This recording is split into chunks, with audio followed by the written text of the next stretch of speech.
Good evening, everyone, and welcome to a rather special The Doctor Will See You Now.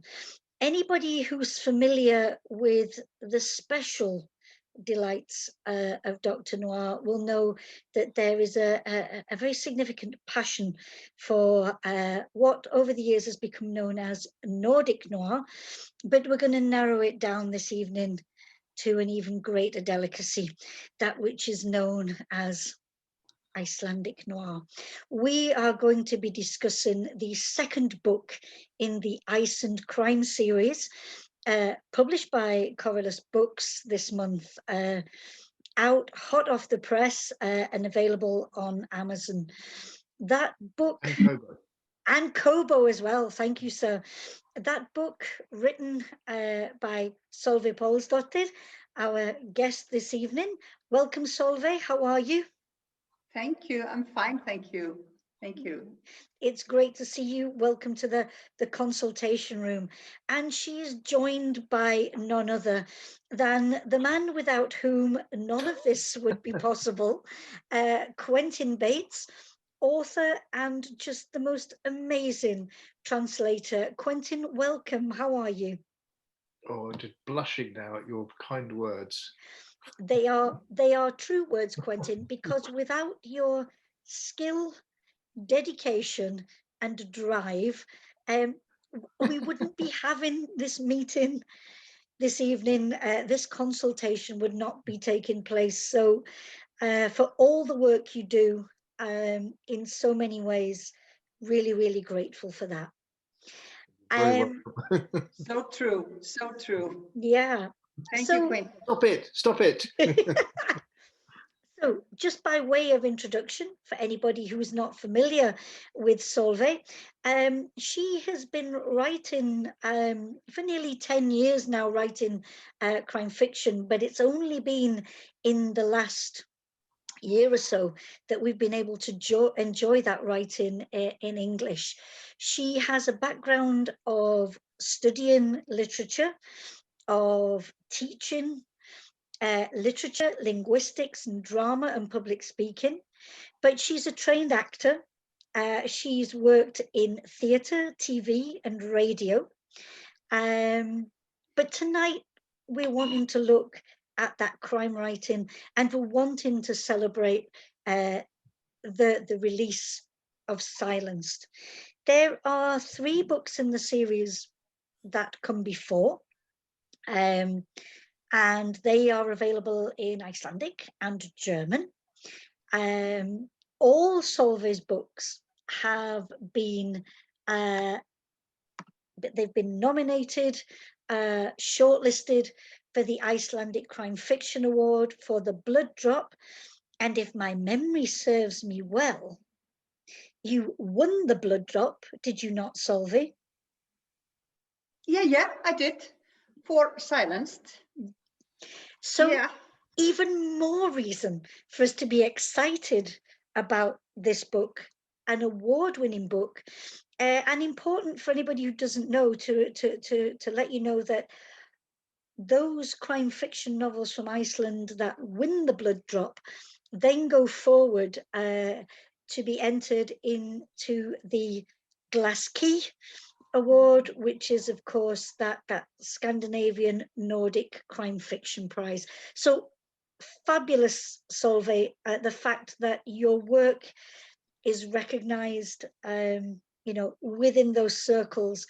And as I say, we are lucky enough now to be able to read that work and enjoy and savor that highly acclaimed writing. Now, the first novel that we were able to enjoy was The Fox, and I believe you have a copy of The Fox, do you not? Let's have a look at that. I do. Yeah, you do. You do. Excellent. And I should apologize and say that sadly, we have no copy of Silenced to hold up to the camera because they've all gone out to reviewers and to international judges of various competitions. But here we They're are. on their way. They're on their way. But the ebook is out there. Yeah, Quentin, so if viewers are wanting to get hold of that second book in the series you mentioned before, where can we get that? It's on Amazon, it's on Kobo, and there'll be paper copies in the beginning of May. Wonderful, wonderful. So there to be had. Now then, Sólveig, so I want to, as any good doctor will do, I want to do a good examination of your novel.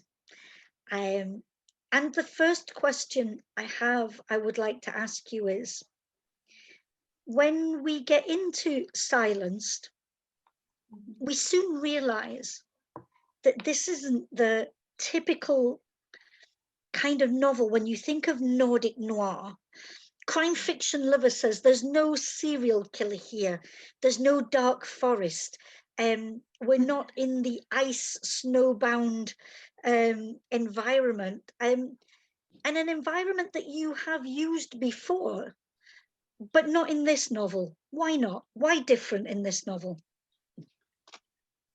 So I won't get bored writing. And then I have this thing about typical. I almost hate it. So I always want to break out from the typical. Yeah. You know, yeah. I need to try some new ways. And if you mean the typical Nordic thing, you mean the darkness and the snow and the dark winter and the isolation. Yeah, you get that in the fox. Yeah. Yeah, truly, but not in Silenced, because it happens in July. No, it happens, July, August, and September. Am I right, Quentin? Yeah. You are indeed. Yeah. It's summer. I'm writing a new book now. My mind is, mind is elsewhere. Yeah. But I do my best, and we have more seasons in Iceland than winter. Even though it's cold climate, we have summer and autumn and spring, and of course winter. So yeah, maybe I don't decide when the story is going to take place. It happens like automatically. You understand what I mean? Yeah. When I start to create the storyline and the characters, everything else comes with it. And I just saw this story in that time of year, so that's Yeah, I really like the way you say, though, how you want to push beyond doing typical, and how you like to challenge yourself thank you. to do that. And I think you have also done that with your main protagonist as well, your main character, Guðgeir Fransen. Could you tell the audience who he is, a little bit about him, his character? Yeah, when I created Guðgeir Fransen, I did it very open-mindedly, creating a policeman that is the opposite of this Scandinavian cliche of the dark-mooded alcoholist, problematic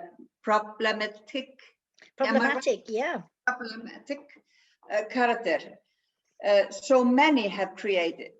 So I just wanted him to be more like the guy I know.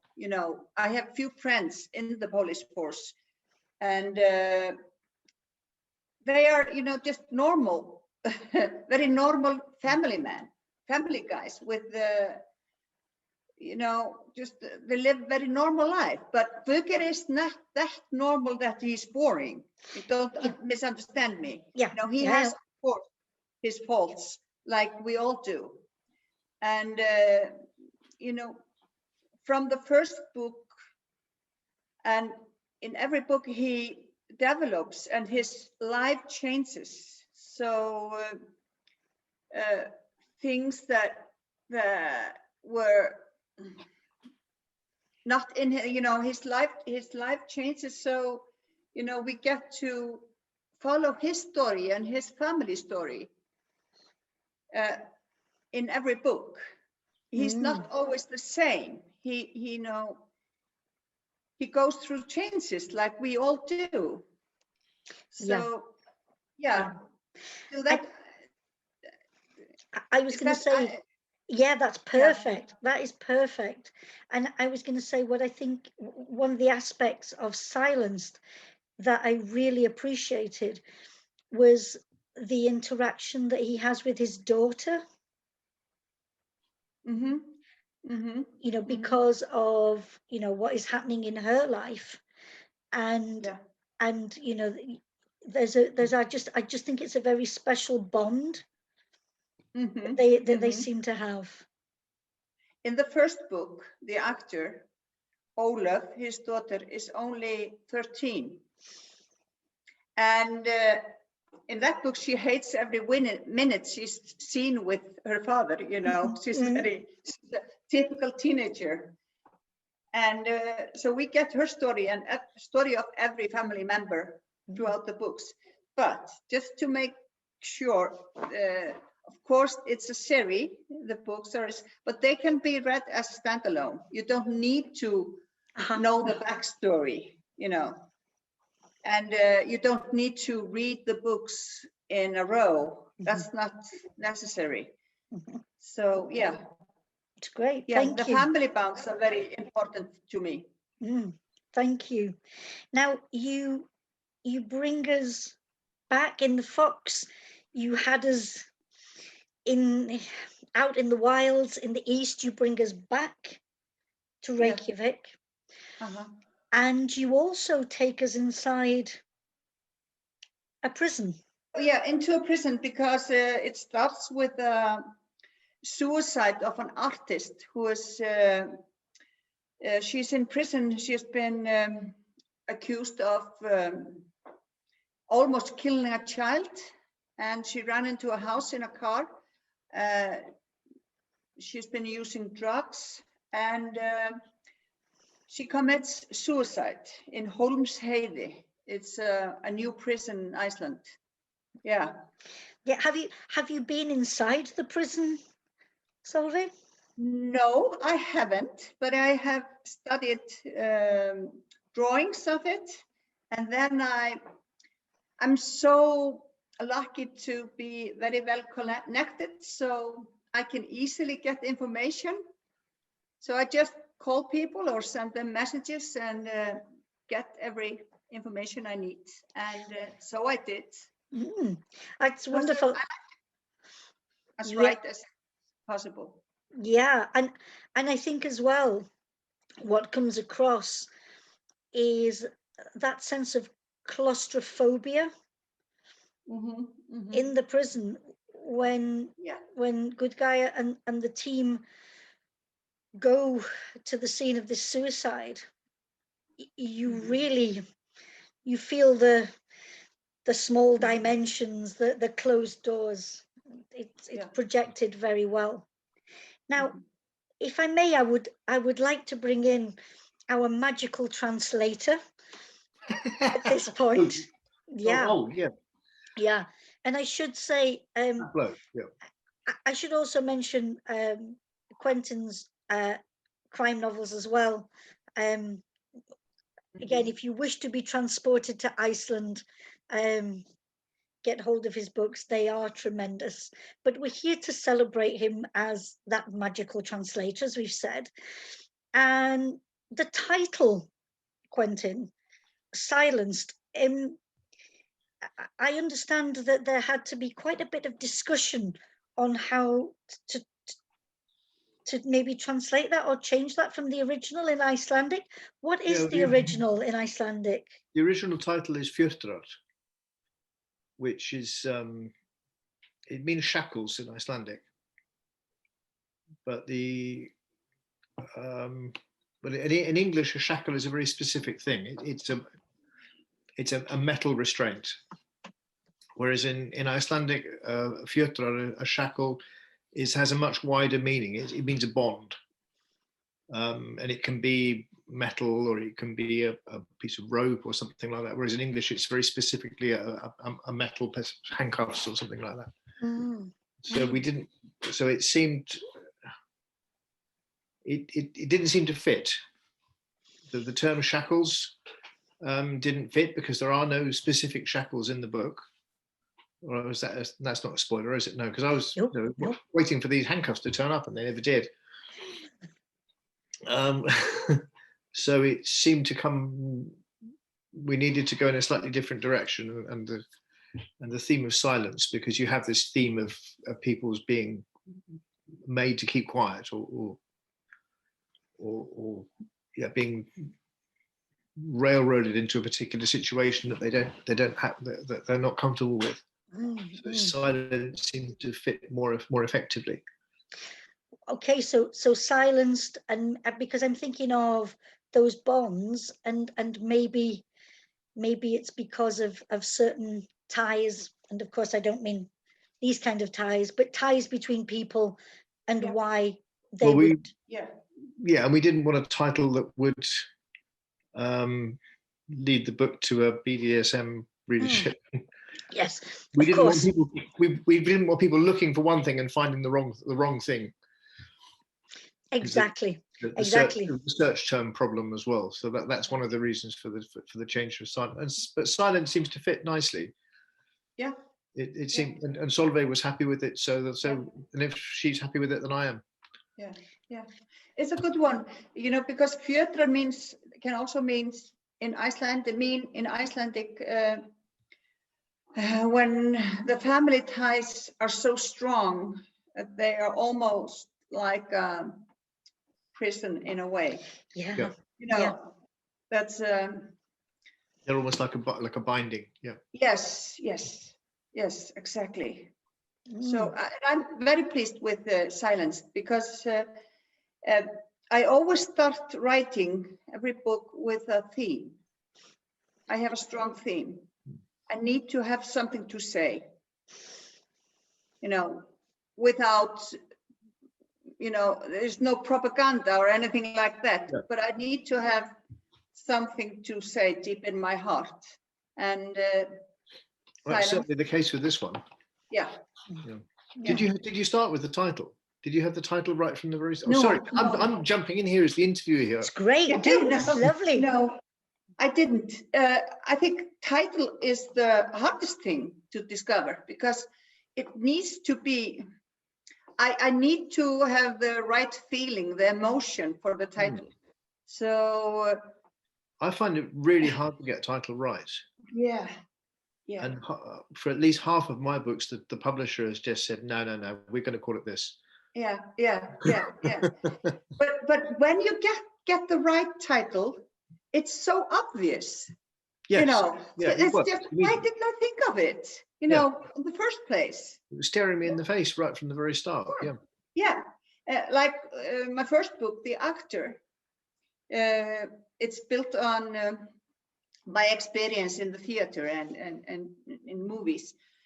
And actor means the actor has two faces, the Greek thing, and playing, not showing your right face. And I came up with such bad titles, around 10 of them before The Actor, of course. It's just simple. Yeah, it's just simple and the only right title for it.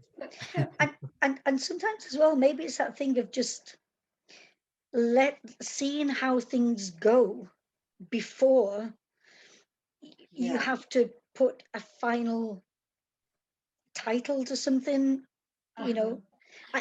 It makes me think of, like, with students, sometimes I say, don't write the title of a piece of research until you've done it, because you never know Yes. where it might take you? Because the research can bring you to another conclusion than you were heading at first. Yeah. Things happen on the way. Yeah. Now, you say, Sólveig, that you need to have something to say. There needs to be something that drives that narrative. And one of the aspects that I found very interesting was the inclusion of the character of Andrea, the social media star and influencer. Yeah. A theme very much of the now. And I just wondered, what is the situation like in Iceland with social media and the role of influencers in Icelandic culture?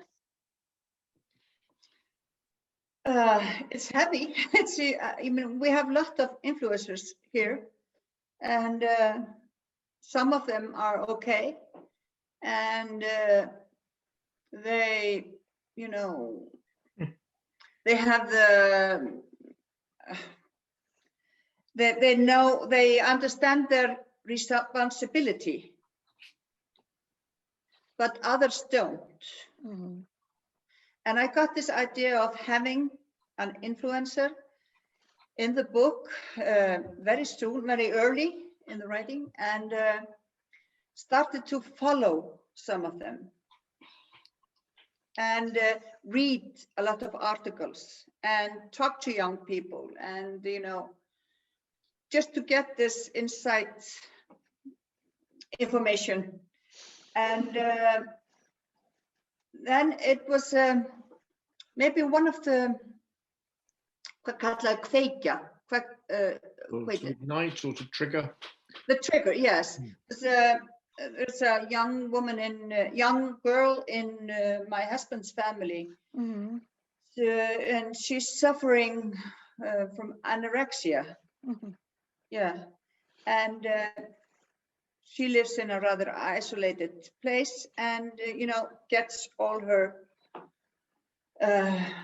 view of how young people should behave and look through the social media, and that's horrible to witness. But I found out so many things that I didn't know. For example, these companies, these marketing companies, the chain between the influencer and the companies that they are selling products for, and then there are these social media marketing companies, firms, and I didn't know that. And the Belfie. And the Belfie, yeah. But a very funny note from my translator. I had to admit, when I was working on that part, I had to look it up and thought, is this really genuinely a thing? And it is. Yeah. You have opened my eyes. Quentin, for anybody not familiar with the term, what is a Belfie? It is a butt selfie. It's a picture of your bum. Really? Yeah. It's taking a picture of your bum and putting it on the internet. I think the Kardashians started with it. This. I am suitably embarrassed. I can always be relied on to lower the tone. Just to bring it back to those social media companies and the advertising. Sorry about that. It's fine. I won't say any more. It's fine. But there's a point in the novel where Andrea goes to the headquarters of and I wondered, did you talk to a company like that, because it feels very real, and you really feel her anxiety at going into this environment. Thank you. I did in a way, you know, not exactly, it was not exactly a company like this, but almost the same. Yeah. And then I have, you know, my publisher, they're young, you know, they're, and my, yeah, one of them is only 32 or so. And, you know, and they were very helpful. Excellent. Yeah. Yeah. You have to keep up with time, you know. It's vital. It is vital. Yeah. Otherwise, yeah. Otherwise, you start to write you start to write historical crime fiction rather than contemporary. Definitely. Now, Andrea takes some time out of Reykjavik. I mean, the story happens in Reykjavik, but she takes some time out. Where does she go to, Sólveig? And what do these places mean to you? Yeah, she goes to only 2 places. It's Mosfellssveit. It's very close to Reykjavik. And she stops by a church there. And the name of the company, her family owns a very huge company. It's a constructor company. Er það ekki rétt hjá mér, Construction company. Quentin? Yeah, yes. And it's called Mosfell, taken after the place where the grandfather was born. And that's in Mosfellsdalur. It's just a fiction of mine, but it's a very known place, Mosfell. You can read about it in the Icelandic sagas. And then she goes to Suðurland. She goes to Þrastarlundur, where her brother disappeared 20 years ago. And his disappearance happened on our National Day, the year 2000. We had a huge earthquake that day. And that happened, you know, we had huge, it was so huge, you know, the roads went, you know, all like this, and the houses, they fell apart, and, you know, it was a terrible earthquake. And then there came another one 2 days later. And her brother got lost.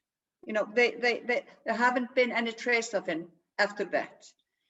And she goes there and to see the river.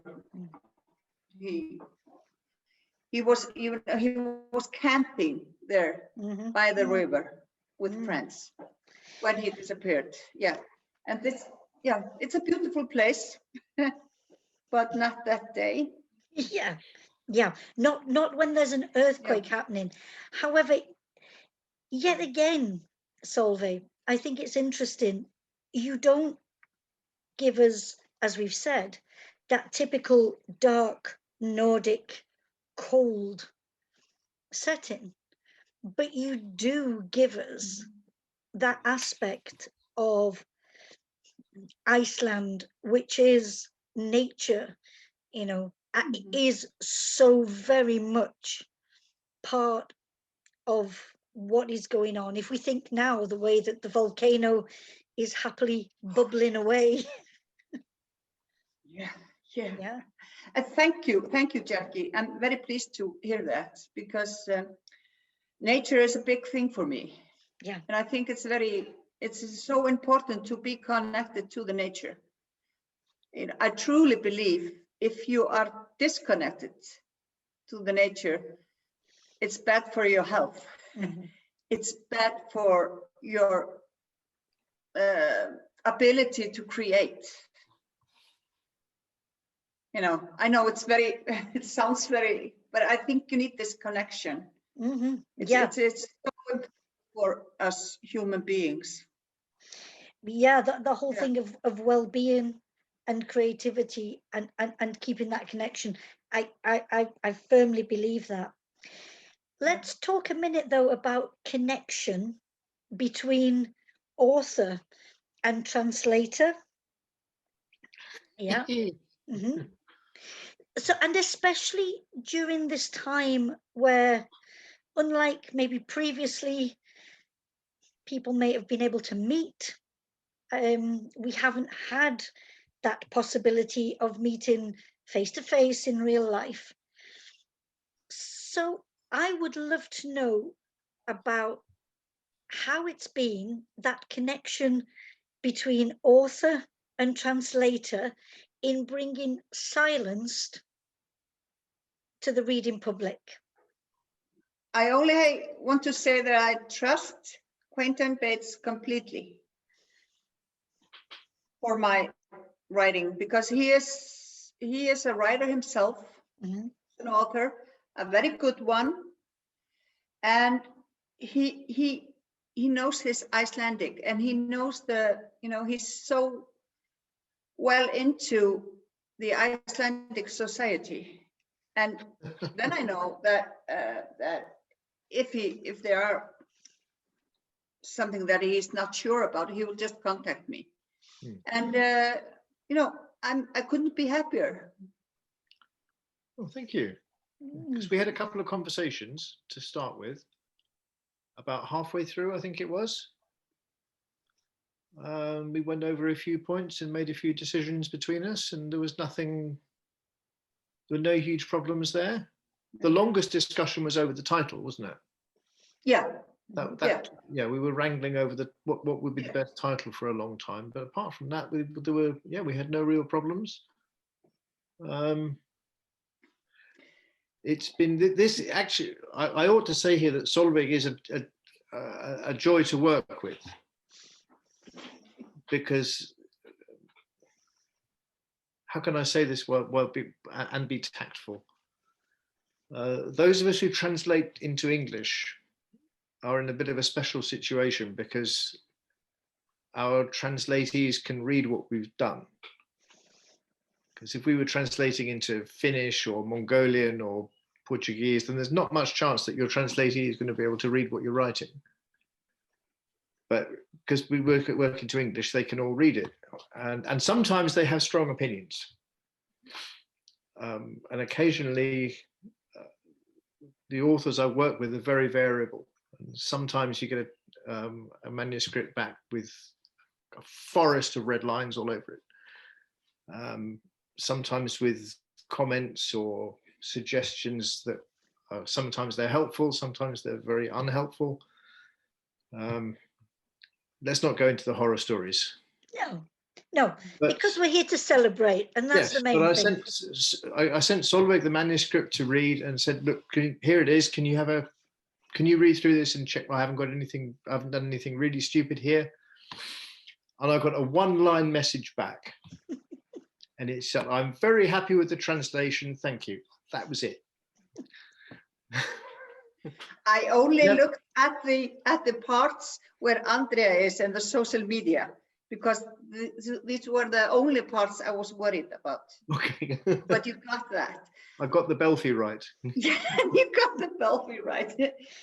But when I say that Quentin is so familiar with the Icelandic society, I mean it makes. For example, my works have been translated into German, and the German translator was so uncertain. She didn't know how it works here, and like names of places and people that are so familiar here. Yes. But Quentin has that. He visits Iceland frequently when it's no COVID, and his wife is Icelandic, and he lived here for many years. So I do have this horizontal dictionary. exactly. If I can refer to my wife like that. No, you can't. No. Oh no, what does this mean? What's that? But I really appreciate what you say, Sólveig, the fact that Quentin, for Quentin, this just isn't a technical exercise. There is so much knowledge and experience that is already there before the translation begins. Well, it's a key part of the translation is the cultural knowledge, and which is the who was this bloke off the telly 10 years ago, and where can you get a hot dog, and which is the right-wing newspaper and which is the left-wing newspaper, and all that kind of stuff. That's part of translating. Is having that background feeling and that background knowledge. It's so important. And then getting the atmosphere right. And he does. Yeah. Now, I don't know how I do that, but but it seems to work. Yeah. That's the magic. That is what, yeah. And the skill, without a doubt. Now, there's one more character that I would like you to talk to us about, Sólveig, and that's Good Guy's colleague, Cyrus. Yeah, Cyrus. Tell us about her and how they're different. Yeah.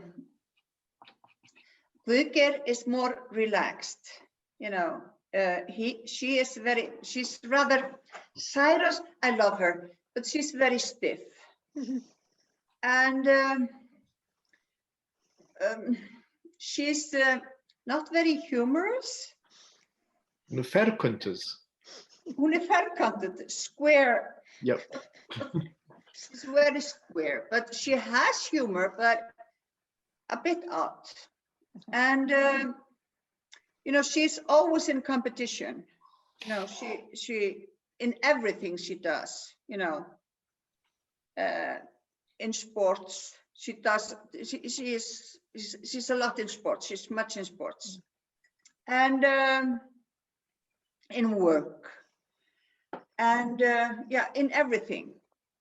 And but she's always trying to recreate herself.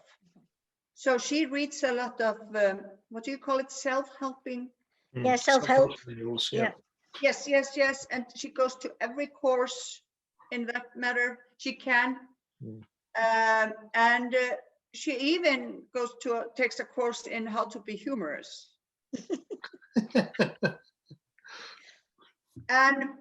But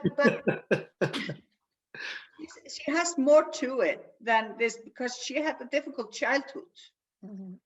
And you can read about it in the earlier books. She is the only one in her family to go to university.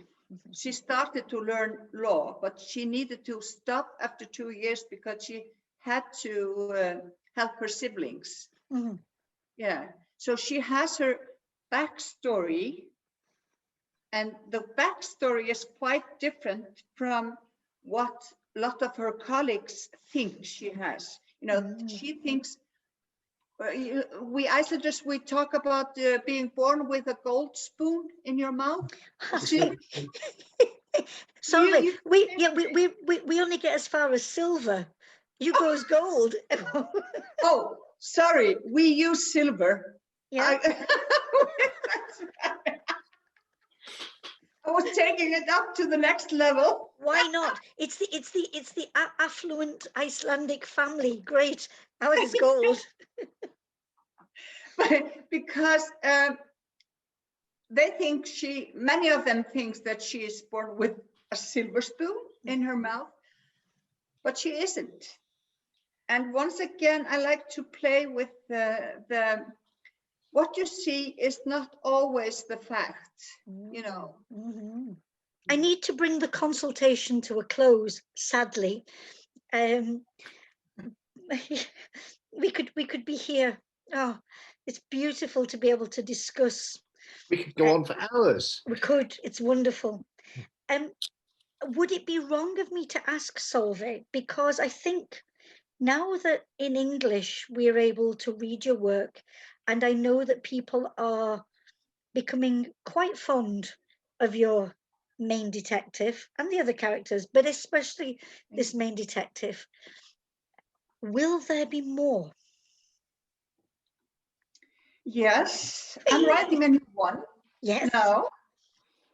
I'm just, I think I'm the only person in Iceland that is sitting inside writing, because this is the first day of sunshine. A wonderful, wonderful day.